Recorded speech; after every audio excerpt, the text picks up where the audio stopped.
श श श षटकोन तसाच काढू काटकोन. ट्रिंग ट्रिंग वाजली बेल कुणाचा तरी आला फोन. श पासून षटपद. षटपद म्हणजे भ्रमर किंवा भुंगा. श पासून षटकोन. षटकोन म्हणजे 6 कोणांचा. स स स सई धाग्यात ओवा सुई. चला बनवू माळ सुगंधी जाई जुई. स पासून सगडी. सगडी म्हणजे शेगडी. स पासून सतार. सतार एक तंतुवाद्य. ह ह ह हरिण पडते कसे जोरात. वाघ बघा मागे कसा लागतो जोरात. हरी ह पासून हरिण. हरिण म्हणजे मृग. ह पासून हातोडा. हातोडा म्हणजे हातोडा.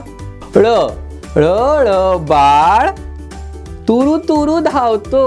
हळूच दारा मागे लपून वाकून वाकून पाहतो. ळ पासून माळ. माळ म्हणजेच हार. ळ पासून डाळ. डाळ एक कडधान्य. क्ष क्ष क्ष क्षण आहे खूप छान. मागे नको बघायला चला पलटवू पान. क्ष पासून क्षीर.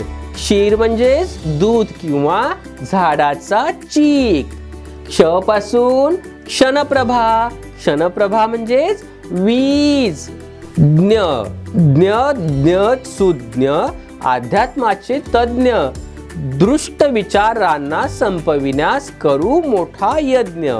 ज्ञ पासून ज्ञानेश्वर. ज्ञानेश्वर संतांचे नाव. ज्ञ पासून ज्ञानी ऋषी. ज्ञानवंत म्हणजेच ज्ञानवंत ऋषी. त्र त्र त्र त्रिलोक मित्र माझा आलोक. दोघांचंही आहे एक नवा मित्र अशोक. त्र पासून छात्र. छात्र म्हणजे विद्यार्थी. त्र पासून पत्र.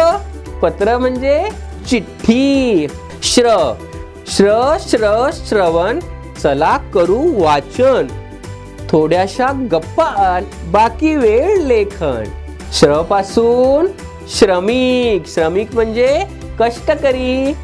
श्र पासून श्रवण. श्रवण म्हणजे ऐकणे.